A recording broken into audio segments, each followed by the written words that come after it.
Swan Valley Oasis Resort.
Ay, good morning mga kapuso, mga kaibigan namin dyan. Habang ako'y nandito sa Swan Valley Oasis guys. Ito guys, oh. Swan Valley Oasis Resort. Dito pa ako ngayon guys. Hindi pa ako namasyal, pero nagkataon lang kasi na pumupunta ako dito kasi may hinahatid ako. Ang may-ari dito guys, isang Pilipina. So kung isipin nyo, napakalawak ng lugar guys. Tingnan nyo. No? Pupuntahan natin guys ang pinakamagandang lugar dito na isa sa may-ari ay Pilipina, si Madam Mrs. Thor Hansen guys. Siya po yung may-ari dito sa Oasis guys. Magandang pasyalan guys kasi isa tong hotel resort, nandito na lahat, may golf. Yung pinakamagandang alaala na makikita ko dito, yung alaala ng watawat yung Pilipinas guys. Kumakaway-kaway sa daan, no? Yun guys, kahit saan sulok ng mundo, mapa-Australia ka man, bilang Pilipino, manatili pa rin nagmamahal yung puso natin bilang Pilipino. Kahit saan ka man sa sulok ng mundo. Kaya tuwang-tuwa ko na lang guys kung makikita ko yung kumakaway-kaway na watawat ng Pilipinas. Yun, no? Dito guys, napakaganda, napakasaya. Samahan nyo akong ikutin ko kayo dito guys. Samahan nyo akong ikutin ko kayo dito. At tingnan nyo ang pinakamalawak na lugar na may-ari dito ay Pilipinas. Tingnan mo yung watawat ng Pilipinas guys. Tingnan mo, kumakaway-kaway. Dito sa Australia guys, napakagandang isipin na hindi tayo nahuhuli.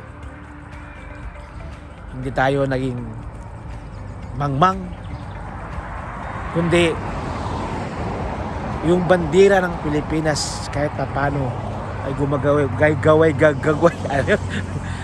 din sa atin. Gumagagaway din sa atin. Hindi basta-basta ang mga Pilipino guys. Samahan nyo akong ituro muna kayo habang nagpaalam ako sa may-ari na gamitin ko yung lugar niya. Ituturo kayo, sandali lang kasi may trabaho pa rin ako. Nagkataon lang guys na binigyan ako ng opportunity na may-ari na ituturo kayo. Sige, tingnan nyo ha. Ituturo ko kayo. Ito yung pinakamalaking entrance niya, area niya. Dito matagpuan ang mga kung saan ka pupunta. Swan Valley Oasis Resort. Yun guys, ito yung parang entrance area niya. Oh, yung makita mo, may golf sofa, may reception, restaurant, function room. So guys, punta muna tayo sa golf area guys. May golf dito eh. Ito, napakaganda ng Tartanilla oh. 19 pa yan guys. Isa itong vintage guys na pinaglumaan ng panahon ng nakaraang tao. Oh, yun mo. Kung makikita mo guys, yari sa kahoy pa yung gulong, bakal kahoy. Tapos, ito yung gamit ng unang panahon. Ito yung gamit ng unang panahon na pinipreserve ni Madam Tor na ilagay sa history niya. Sa kanyang, sa yung area niya. Tingnan nyo guys, yung kahoy nung araw, kung iisipin mo yung gulong, ay kahoy pa. Napakaluma na ito guys, pero pinipreserve ng may-ari. Ito guys, kung gusto mong magduyan, pasyal ka lang dito, makipagduyan tayo. Ayun oh. Ang sarap.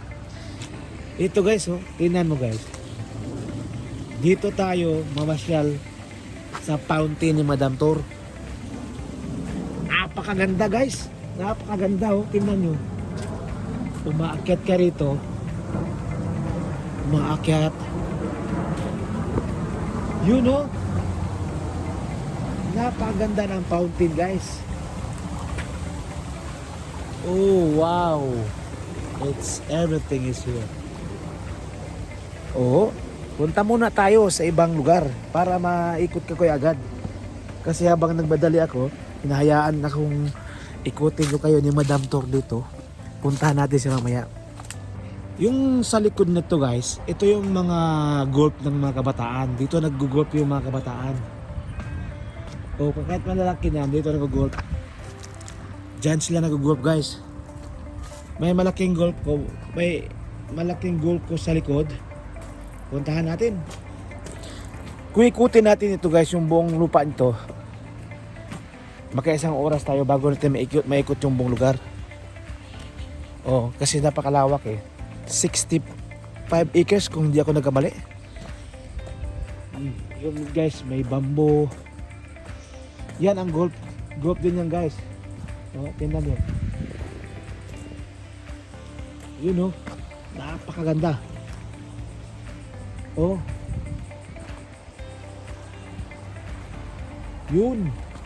Ang daming parking area guys. Ibig sabihin, pag may function dito, kahit gaano kayo kadami, kasya kayo rito. Yun ang pinakamaganda. Napakaganda ng fountain area. Oo. Yan mga isda. Wow. Very nice. Yay. Oh. Parang probinsya lang. So, feel mo kung saan ka. Parang nasa probinsya ka lang. Pero, Class A yung lugar. Class A. Ito yung, guys, oh. Ito yung big na pinagmamalaki ni Madam Tor. Yung megabyte. Ito yung laki ng hamburger, guys. Laki. Megabyte Family Giant Burger. Ito yun si Madam Tor, yung may-ari. Mamaya, kausapin natin mamaya. Oh, ganda ng bulaklak. May kalakaba pa.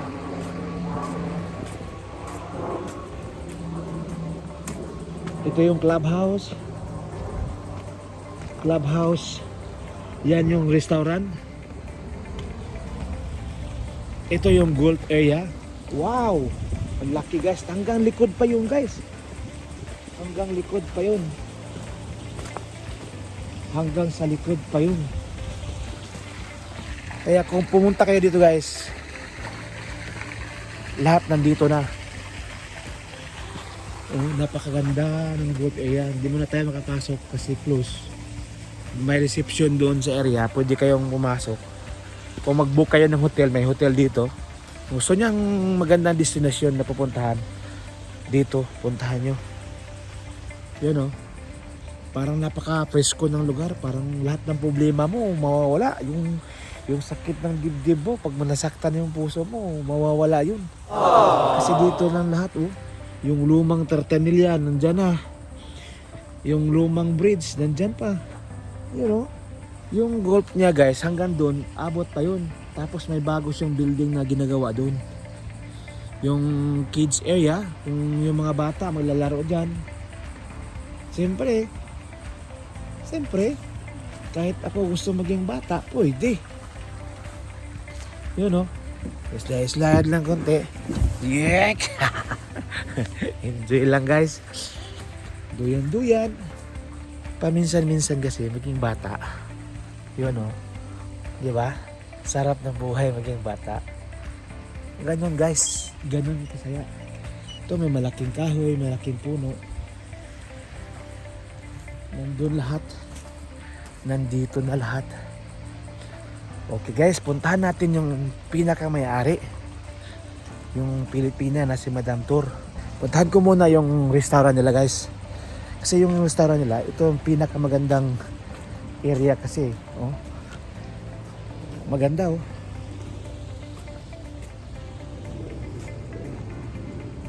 Yun oh. Meron silang ano dito. Eh, kasukin ba tayo? Oh. Sirado pa guys. Sirado pa. Ayaan mo. Pupunta tayo doon sa may-ari. Sirado pa eh. Ikot tayo dito. 65 acres kung di ako nagkamali. Lahat ito ha. Hanggang doon sa likod. Pilipina ang may-ari. Mrs. Tor Hansin. You know. Ito yung function room nila. Kaso lang nililinis pa. Yan, may nililinis oh. Oh, kita nyo sa loob. Ganun kalaki. Ganun kalaking burger. Ganyan kalaki guys. Giant burger. Dito tayo sa accommodation reception. Sino kaya nandito? Si Madam Tour. Ito, punta tayo dito guys. Sana nandito siya. Ayun. Hi, Madam. Good morning. Can I help you, Mr. De La Serna? Actually, Madam, nandito na. Nakaikot na ako sa lugar niyo. Napakaganda ng lugar. Welcome to Swan Valley Oasis Resort. Yeah, ito po yung may-ari ng Oasis guys. Napakaganda ng lawak ng lugar. Napakaganda ng tanawin. Kung gusto niyo mag-book ng hotel o mag-function dito na po sa napakagandang lugar ni Madam Tour. Swan Oasis, guys. Swan Valley Oasis. Swan Valley Oasis. Resort. Yeah. Taga saan ka pa sa atin, Madam? Bohol. Wow, Boholano guys, mga Bisaya talaga, mga ano no. So, gumagawa yung mga Bisaya ngayon sa buong Pilipinas ha. Presidente natin Bisaya. Known for pork humba. Oh, humba. Wow, Humba, napakasarap. yeah. Gustong-gusto ko yan. Ito pa yung taga saan ka, Madam? Yang taga Bohol. Yung taga Bohol. Pamangkin ko. O, pamangkin niya guys. Napakaganda ng lugar. Kaya kung gusto nyo pumunta o mag-book dito o gusto nyo pumasyal ng Australia, huwag kayong magkalimot. Hanapin tong lugar na to guys. Napakaganda talaga. Honestly, di kayo magsawa at di kayo magsisi kung nandito kayo. Napakaganda ng lugar. Parang safe na safe, calm na calm. Yun ang napansin nyo, yung bidyong inikot ko ngayon, sa totoong buhay, napakaganda talaga dito guys. Ito yung mayari guys oh. Hi, hello. Mayari pa lang. Hello mga kabinser na. Maganda, mayari oh. Katik-tik. Yun guys, kaya abangan nyo next time ha. Iikot ko kayo sa lugar ni Madam Tour. Yung kainin natin yung napakalaking burger niya. Iba-vlog ko yan. Giant burgers. Giant burger. Kasi pinakita ko lang sa inyo pero gusto kong makita nyo, matikman nyo. Magtikman natin lahat at manood lang kayo. Ako yung titikim. Kaya guys, see you and thank you very much. See you Goodbye. later. Ingat. Ingat, bye-bye. Yes.